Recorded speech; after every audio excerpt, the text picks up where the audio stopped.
adapted from archaic translation by W.H.D. Rouse.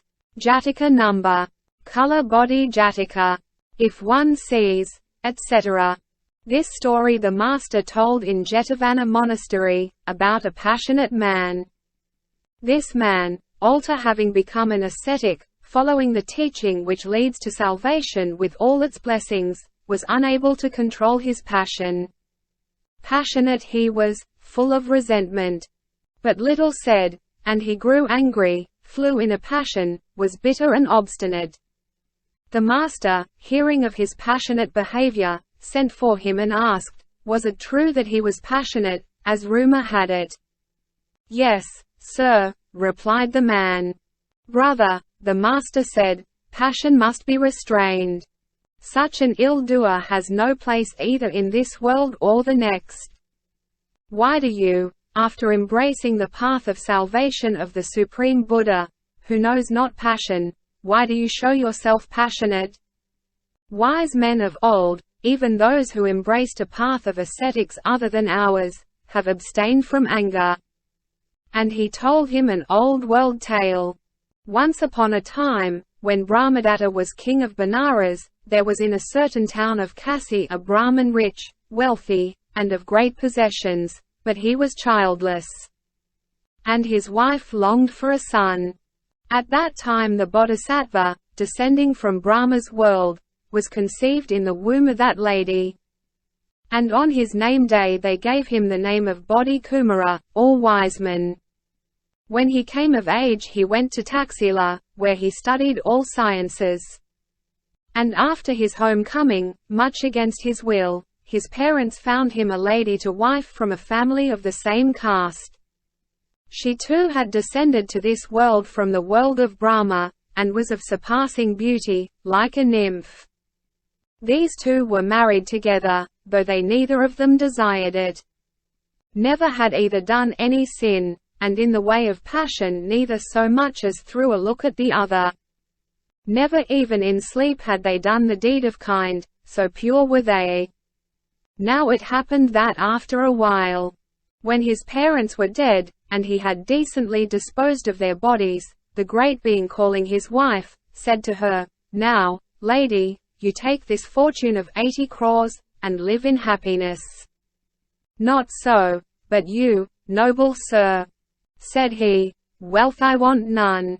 I shall go to the region of Himalaya, and become a hermit, and there find a refuge. Well, noble sir, is it men only that should live the ascetic life? No, said he, but women also. Then I will not take that which you spew out of your mouth. For wealth I care no more than you, and I, like you, will live a hermit. Very good, lady, said he. And they both distributed a great quantity of alms.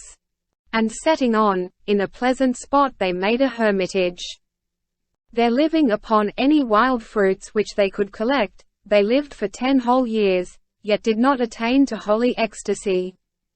And after living there in the happiness of the ascetic life for 10 years, they moved across the countryside to get salt and spices, and in due course came to Benares, where they dwelling in the royal park. Now one day the king, watching the park keeper who came with a present in his hand, said, We will make merry in our park, therefore set it in order. And when the park was cleansed and made ready, he entered it along with a great group of attendants. At that time these two were also sitting in a certain part of the park, spending their time in the bliss of the religious life. And the king in passing through the park, perceived them both sitting there. And as his eye fell on this amiable and very beautiful lady, he fell in love. Trembling with desire, he determined to ask what she was to the ascetic. So approaching the Bodhisattva, he put the question to him. Great king, he said, she is nothing to me. She only shares my ascetic life, but when I lived in the world she was my wife. On hearing this the king thought within him, so he says she is nothing to him. But in his worldly life she was his wife. Well, If I seize her by my sovereign power, what will he do? I will take her, then.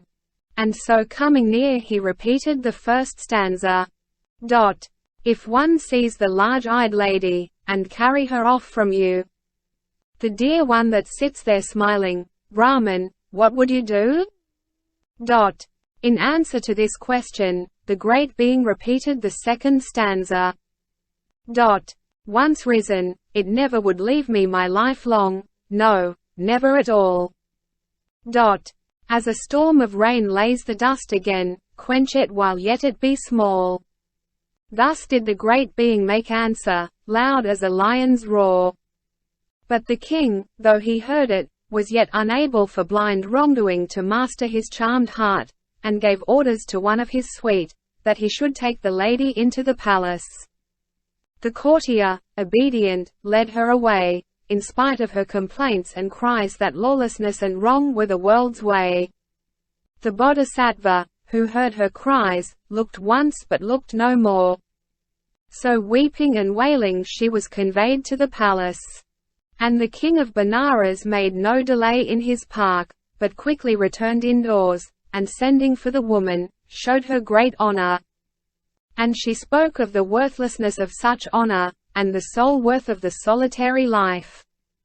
The king, finding that by no means could he win her mind over, caused her to be placed in a room apart, and began to think, here is an ascetic woman who cares not for all this honor, and the hermit never threw an angry look even when the man led away so beautiful a lady.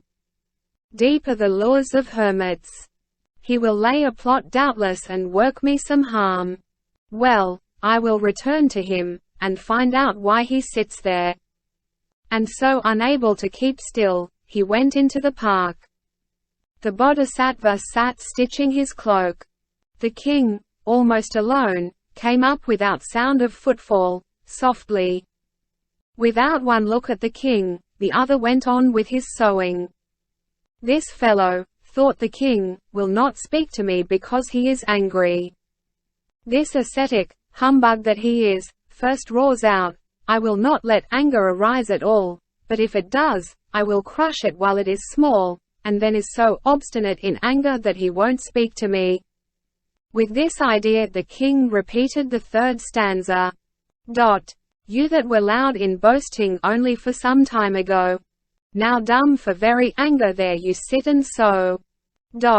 When the great being heard this, he perceived that the king thought him silent from anger, and desirous to show that he was not influenced by anger, repeated the fourth stanza. Once risen, it never had left me, it never would leave me at all. As a storm of rain lays the dust again, I quenched it while it was small.